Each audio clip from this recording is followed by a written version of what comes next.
함께 기도하겠습니다. 하나님 아버지 감사합니다.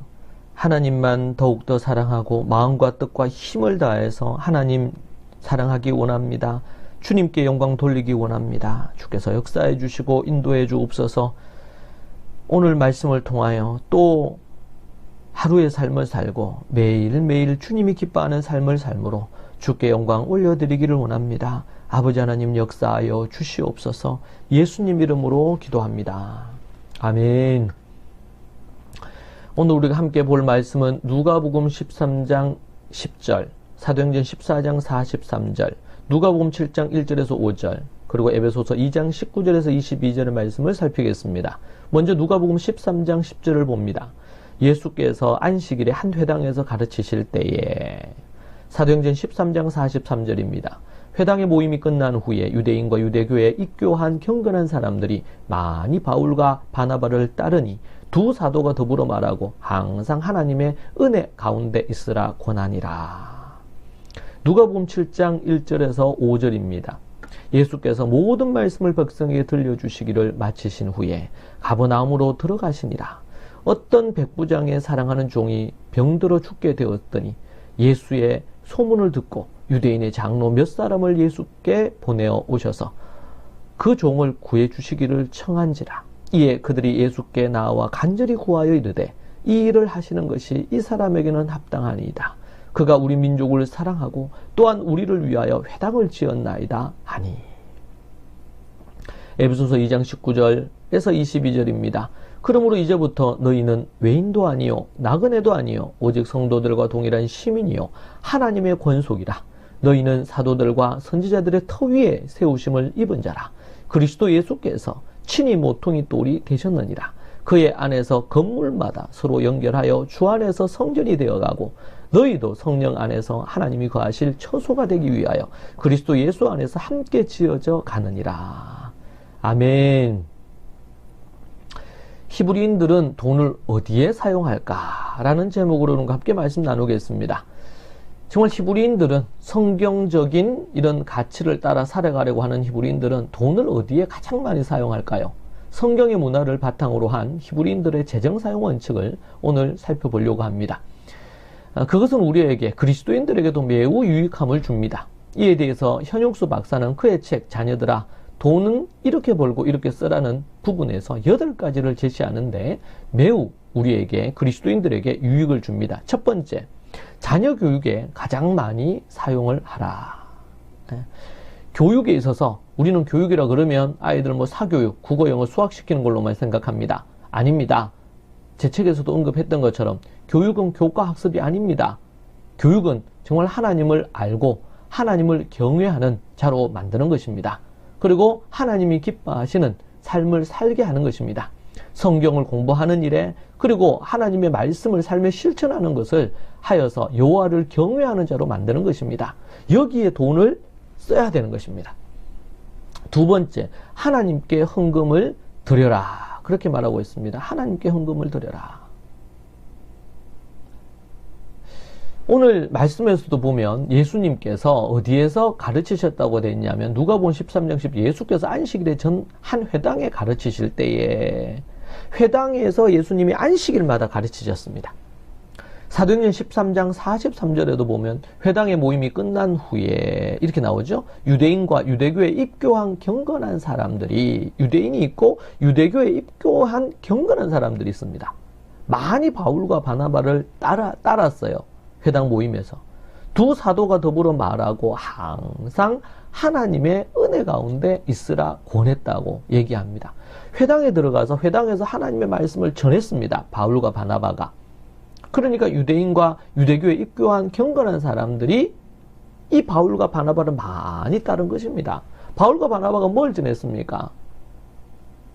메시아이신 예수 그리스도의 십자가와 부활을 전했습니다. 이것이 어디에서 이루어졌습니까?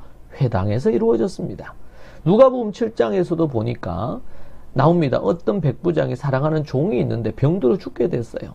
그런데 예수님의 소문을 듣고 유대인의 장로 몇 사람을 예수님께 보내어서 그 종을 구해주시기를 간청합니다.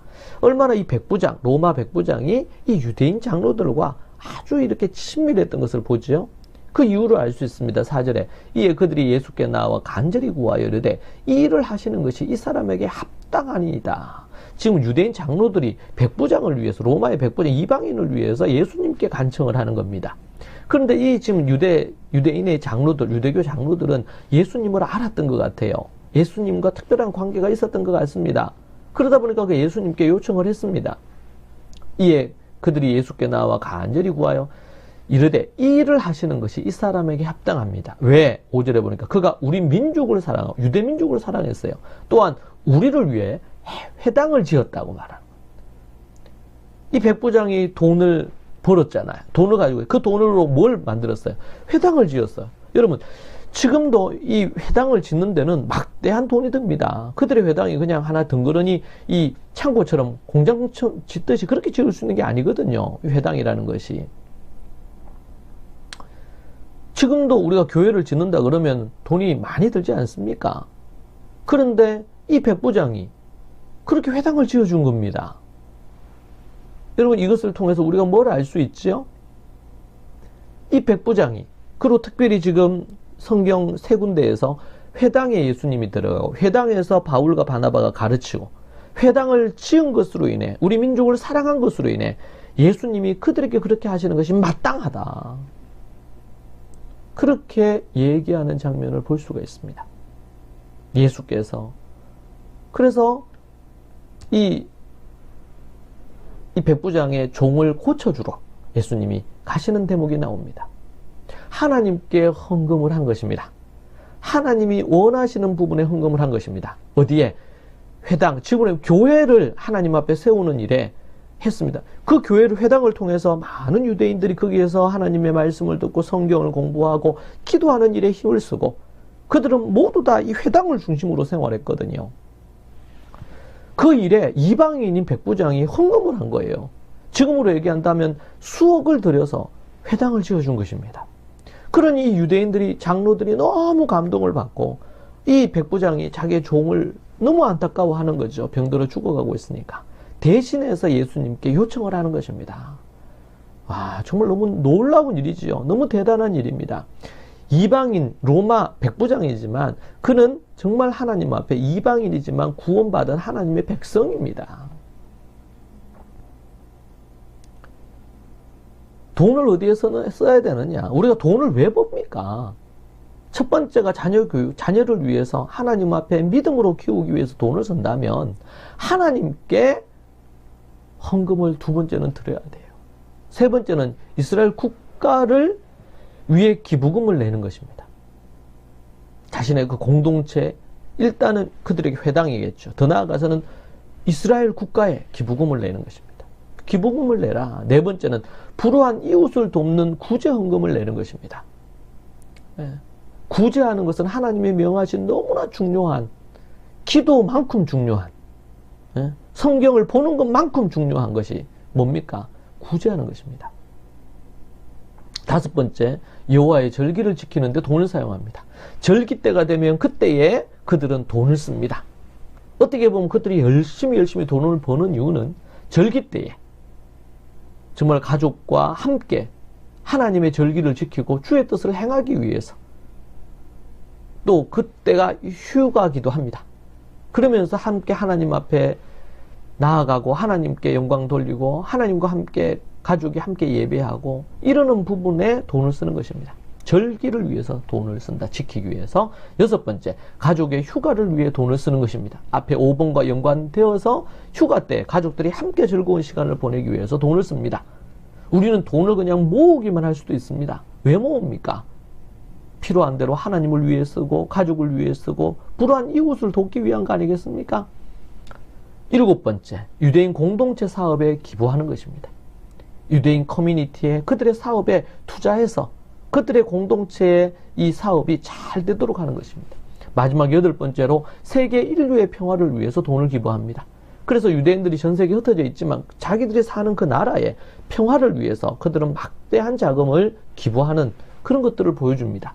그래서 미국에 이런 기부하는, 유대인들의 기부하는 것 때문에 미국 사회에 또 미국 국가에 지대한 영향을 미치고 정말 어렵고 힘든 인류 평화의 기여한 바들이, 유대인들의 그 기여한 바들이 엄청납니다. 이 8가지를 압축해 보면 크게 5가지 정도로 정리됩니다. 자녀교육, 하나님께 드리는 헌금, 절기 지킴, 그리고 국가나 불우한 이웃이나 공동체나 인류 평화를 위한 기부, 가족 휴가비로 정리할 수 있겠습니다. 매우 인상적인 것은 자녀교육에 가장 많은 돈을 사용한다는 것입니다. 특히 말씀의 사람으로 세우기 위해서 교육하는 것에 돈을 아끼지 않습니다. 국영수에 돈을 쓰는 게 아닙니다. 지금 교육에 쓴다는 것이. 그게도 돈을 필요하다면 쓸 수 있겠죠. 그런데 자녀 교육에 가장 많이 돈을 쓴다. 말씀의 사람 만드는 것에 돈 쓴다는 겁니다. 아버지가 바빠 자녀에게 말씀을 가르치기 어렵다면 과외를 시켜서 하나님의 말씀을 배우도록 랍비를 그렇게 붙입니다. 자녀를 말씀의 사람으로 세우는 것에 총력을 기울입니다. 바르 미츠바에 아낌없이 돈을 씁니다. 바르 미츠바는 그 행사에 그 일을 위해서 아낌없이 돈을 쓰고 그 행사를 치릅니다. 심지어 어떤 분들은 비행기를 전세기를 마련해가지고 친척들을 다 태워서 수백 명을 태워가지고 이스라엘 그들의 통곡에 배갑해서 바르 미츠바를 하기도 합니다. 너무나 중요하고 또 뜻깊은 날이니까 그들은 하나님께 드려야 될 11조와 헌물을 말라기에 근거해서 철저히 드립니다. 현대에 와서 많이 유대인들도 타락했습니다. 회당은 히브리 삶의 중심입니다. 이 회당에 예수님과 사도들, 특히 바울을 통해 교회로 완성이 됩니다. 회당은 유대인과 떼어놓을 수가 없습니다. 왜냐하면 회당은 성전 파괴 후 예배와 기도의 장소요, 공동체 교제의 장소요, 성경을 연구하고 공부하는 장소입니다. 고세진 박사에 의하면 회당과 1세기 교회만 해도 베이트 크레세트라고 합니다. 모임, 예배의 집이란 뜻입니다. 이와 동시에 베이트 미드라시가 있었다고, 학교입니다. 배움의 집이 있었다는 것을 말합니다. 그들이 태어나 자라고 성장하고 결혼하고 자녀를 키우며 늙고 죽음을 맞게 되는 곳이 바로 회당, 즉 이 회당이 교회가 되었습니다. 랍비는 그곳에서 성경과 탈무드를 가르칩니다. 공동체와 국가의 대소사를 토론하기도 합니다. 유대인은 삶의 문제를 랍비와 상담하고 문제를 해결하곤 했습니다. 그래서 유대인은 회당에 대한 애착이 아주 강하고 회당을 위해 헌금도 많이 합니다. 심지어 그들이 죽으면 회당에다가 그들의 전 재산을 기부하기도 합니다.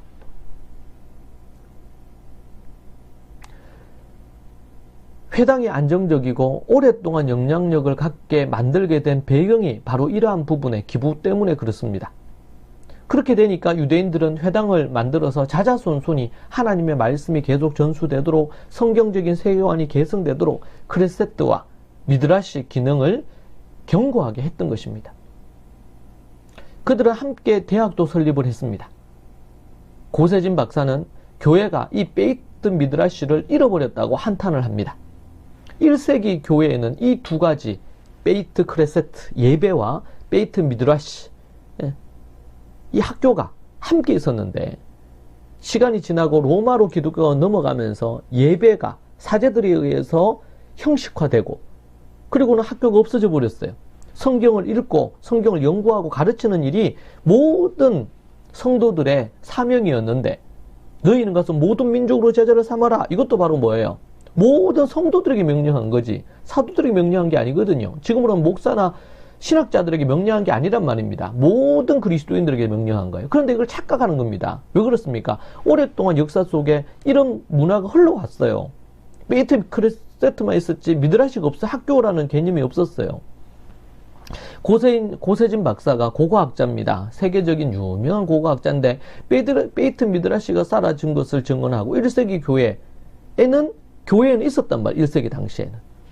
바울은 에베소서에서 한 몸으로 지어져 가야 한다고 강조합니다. 이것이 바로 1세기 회당의 정신과 맥을 같이 하는 부분입니다. 이것을 잃어버리니까 현대교회가 현대교회의 본질을 자꾸 잃어버리는 것입니다. 이 얼마나 안타까운 일인지 몰라요.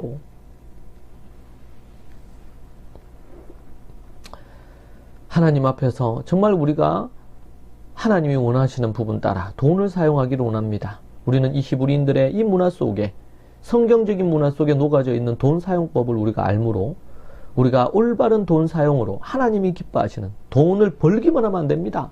돈을 쌓아놓기만 하면 안 됩니다. 그러니까 이 돈을 갖고 투기나 하고 돈벌이에 혈안이 돼 있죠. 부자들이 애쓰지 마라 했는데도 불구하고 하나님께서 부어주실 때 그것을 하나님이 기뻐하신 대로 사용을 해야 하나님이 또 부어주시지 않겠습니까? 하나님이 기뻐하시는 돈 사용법으로 하나님이 원하시는 그런 일들을 하기를 축복합니다. 함께 같이 기도하겠습니다. 이 시간 기도할 때 이 말씀을 붙들고 함께 기도하십시다. 그리고 정말 하나님이 원하시는 돈 사용법으로 돈을 사용했는지, 아니면 우리 자신을 위해서만, 내 가족들을 위해서만, 내 가까운 이들을 위해서만 돈을 쓰지는 않았는지 생각하기를 원합니다. 이 시간 함께 우리 주여 삼창하고 기도하겠습니다. 주여, 주여, 주여. 하나님 아버지, 주님 도와주시고 인도하여 주옵소서. 주님의 나라를 위하여, 주의 뜻을 위하여 하나님이 원하시는 대로 돈을 사용하기를 원합니다. 이스라엘 문화 속에 배어져 있는 성경적인 이 돈 사용, 돈을 어떻게 쓰고 어디에 쓸 것인지를 잘 생각하고 주님이 기뻐하시는 대로 돈을 사용하여 주님이 기뻐하시는 삶 살기를 소망합니다. 주님, 돈만 벌기만 하지 아니하고 돈만 저축하지만 않게 해주시고 어리석은 부자처럼 돈을 창고에 들이기만 하여 하나님의 심판과 하나님 앞에 지옥에 떨어지는 일이 없기를 또한 소망합니다. 주님 붙들어주시고 인도하여 주옵소서. 아버지 하나님 역사하여 주시옵소서. 주여 도와주시고 아버지